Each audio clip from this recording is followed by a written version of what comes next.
Hey VC, it's me Roger back with another video. Happy New Year! Cheers to you all.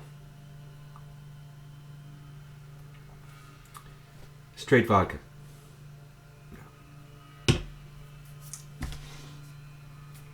How you been? Did you have a good Christmas, solstice, whatever you celebrate? Happy New Year celebrations. Meant to make this video before, but you know how it is. Here I am. Man, more VCLT. The love train just kept rolling into the house. I'm touched. I really am. I tried to get some things out to a few people before Christmas. I apologize to people I still owe things to. You know who you are. I will get my act together in 2016. What can I say? All of a sudden, it was Christmas. What can I say? Except thank you to the two folks who sent me VCLT. First, all the way from New Zealand, of all places, from Rodney, Uncle Roddus. Hey man, thank you so much. I'm kind of blown away. He sent me this. I was not familiar with this at all. Ved Buens Ende is the name of the band. The name of the album is Written in Waters.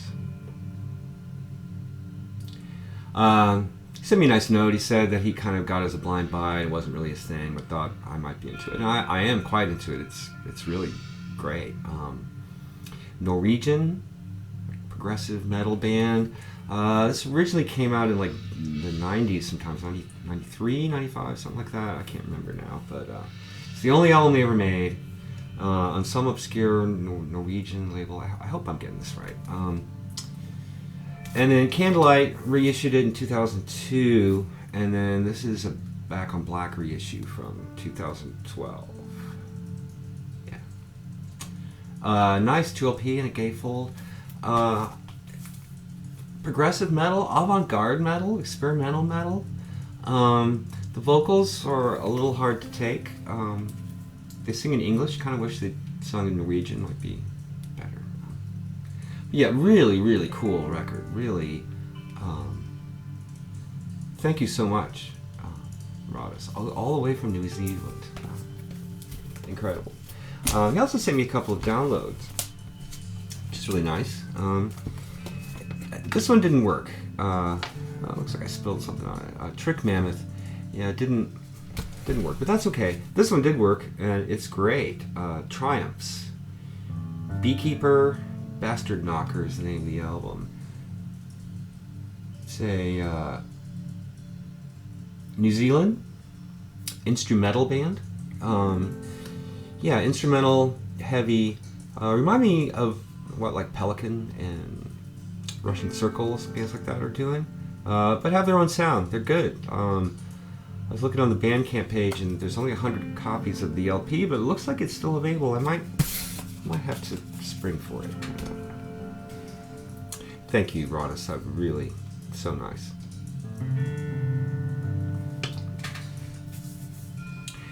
So yeah, I tried to send some things out to a few people, including to Chris, Mr. Trendkill, who had asked about something literally a year ago. Literally a year ago.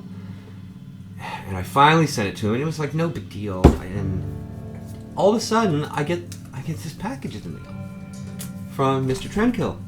Hey man, everybody knows Chris. He is right up there with Rob Paniques in terms of someone who is right there watching and commenting on everyone's videos. I mean, really great. So I was shocked, and he sent me this really nice card, and so here's Duff Guillotine Asa Yon Volume 1. I'm saying that all wrong, I'm sure. Senegalese music on Taranga Beat, the German label, from 2013. I'm gonna pull this out and show it because it's really cool. Yeah, I don't see this stuff around. Now, apparently this had never been released in its time. It was recorded in Senegal in 1980, but never released. So, yeah, this nice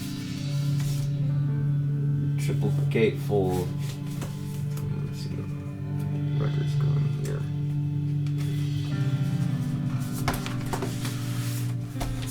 But yeah, it's really just a big fold-out poster. That's a pretty cool way to package a record, I think. And so, yeah, I'm reading these liner notes and fascinating. I love African pop music. I think I have a CD from this label of the Royal Bandit. I wrote a review for Spectrum Culture back when I was writing. This is, yeah, great Afropop. This kind of describes it. Fuzz guitars, horn sections, and hallucinatory percussion. Doesn't that sound good? It is. It's excellent. Thank you so much, Chris. Turn this down a little. Not only that beautiful 2 LP set of great obscure African pop music, he sent me this. I don't know if you can see that from the glare. It's one of the very few Opeth 7-inch singles they've ever made. Still Dating Beneath the Sun on the A side and Patterns in the Ivy 2 on the B side. From 2002, that would be around the time of Blackwater Park, one of their breakthrough album anyway. So these are non-album, both these are non-album tracks, and they're beautiful. This is a rare and kind of pricey piece of plastic, Chris. I am not worthy, but believe me, I will treasure this along with your kind note as, you know, more than just a record by one of my very favorite bands, but, you know, a gift from someone I don't even know because of the VC. That's just cool as hell. Thank you so much, Chris. Wow. You know how much I love Opeth. Now I need the Throat of Winter. Thank you both so much. I'm blown away. Cheers.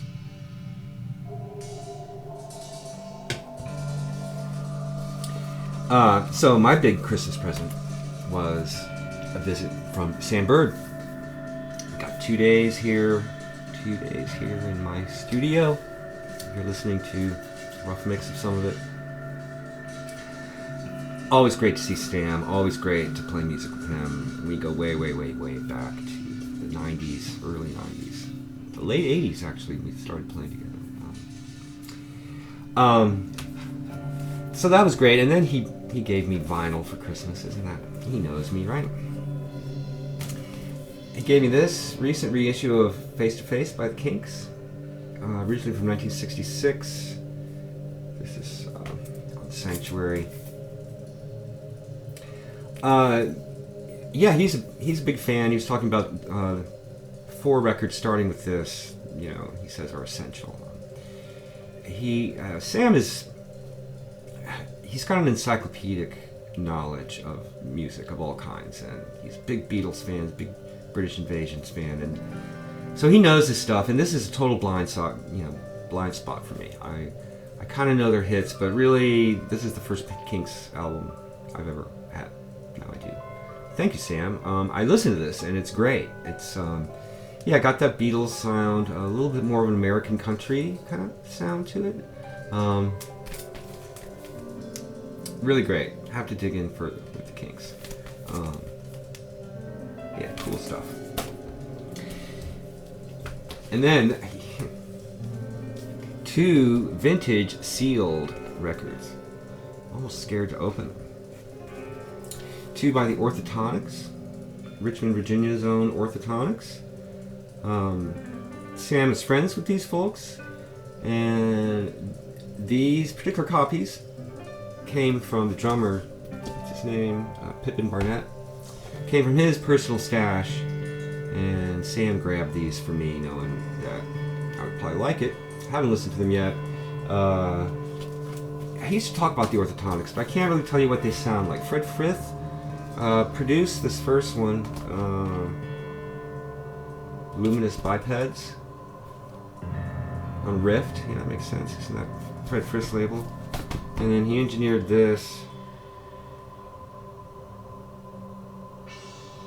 which is looks like a private press by them. Generic records released, distributed by Plan 9 Records, record store in Richmond. Wake Up, You Must Remember.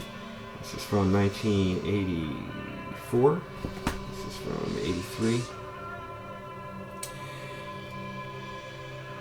I can't really speak to what it's going to be like with Fred Frith's involvement. I'm sure it's going to be in an art rock kind of jazz tinge vein, maybe. I don't know. Really cool. Thank you, Sam. I'm looking forward to... I am going to open them and listen to them, obviously. The question is, will I leave the seat shrink wrap on, or will I take it off? Andreas, help me out here. They're like brand new. He also gave me this, which I already own, but it's really nice of him. Artland and Robusta Patrol Desert Marauders on ECM from 1978. Yeah, this is a cooking album. Artland on piano, Mark Isham on trumpet and flugelhorn, Bill Douglas on bass and flute, and Kurt Warman on drums. Kind of your typical ECM record, but explosive at times. Yeah, really cool. I've had this for a while. I'm going to VCLT this to someone. So thank you, Sam, for getting on the love train. And finally, he also gave me Steve Howe's first solo album, Beginnings. Sam's a big Yes fan. Saw him back in the day, and he's been kind of after me to check this record out. So he gave me a copy. He warned me the vocals are terrible, but instrumentally great. Cool. Thank you, Sam. Thank you so much. So nice. Wow. And might as well show some Christmas presents. Didn't get a lot. Christmas is real low key for us. And what do you think of the music? But I got some CDs. I like CDs. There are no vinyl equivalents of any of these things. My niece gave me this. This is a new one on ECM. Rothko Chapel by Morton Feldman. Also with works by Eric Satie and John Cage. With Kim Kashkashian playing viola. Sarah Rothenberg on piano and celeste. I have several recordings of this piece. It's probably Feldman's most famous, most beloved piece. It's a beautiful, beautiful piece. And this might be my favorite recording of it. It's just stunning. Thank you, Megan. Yeah, very cool. And you know, with ECM, you really can't go wrong when it comes to sonics and all that stuff. Here's another ECM from my in-laws. Tim Burton's Snake Oil, You've Been Watching Me. His latest. I think he's added another instrument to his lineup here. I can't remember exactly what's different about it. But this is excellent. This is his third ECM record, and this band just gets better and better, I think. Yeah, check them out. Tim Byrne on alto saxophone, Oscar Noriega on clarinet and bass cornet, which is a sound I love. Ryan Fierro on electric and acoustic guitars, Matt Mitchell on piano and electronics, Ches Smith on drums, vibes, percussion, and timpani. So no bass. Yeah, cool. Kind of, out Ornette Coleman influenced jazz. Good stuff. And my in-laws also gave me a couple of other classical CDs. This is one that I'm missing by this guy, Giuliano Carmagnola, violinist. This is, I believe, his first CD on Sony, playing the Locatelli L'Arte del Violino. So like 4 of the concertos from Art of Violin. It's just, 17th century Baroque music. Fantastic. Carmignola is just an astonishing violinist, and he brings this stuff to light, as does the Venice Baroque Orchestra with Andrea Morcone directing. Yeah, this is lovely. It originally came out in 2002. Great. And then this is his most recent, Carmignola's most recent Baroque CD, anyway. Vivaldi con moto with the Accademia Bizantina, conducted by Ottavio Dentone. Yeah, he's kind of a rock star, right? But hey, man, you should hear him play the violin. In fact, you should check out, if you haven't, his version of Vivaldi's Four Seasons on Sony. It'll tear your hair off. It's freaking amazing. Yeah, this is beautiful. Vivaldi wrote like 250 violin concertos. So some of these are like first recordings, and they did some recreations of some, this old music would go through various dubious editions, and so they've done some corrected versions of some earlier works. And it's superb. I love Baroque music. I love Vivaldi, and I especially love when it's played like this. I mean, this is not some limpid period piece. This is vital and exciting and alive and just thrilling. It's great. It's powerful and emotional, but without all the bombast and manipulation that comes with like romantic music, which I just can't deal with. That's just me. That's all I got to show for this. I wanted to thank folks for the VCLT, for the Love Train. I'm really touched, and I hope to return the Love Train in 2016. And thank you for the Christmas present, Sam, and my family, for the CDs. I have a big vinyl update to do, so I'll be back in, I'm not going to make any promises, but soon. Thanks for watching. Take care, everybody. Happy New Year.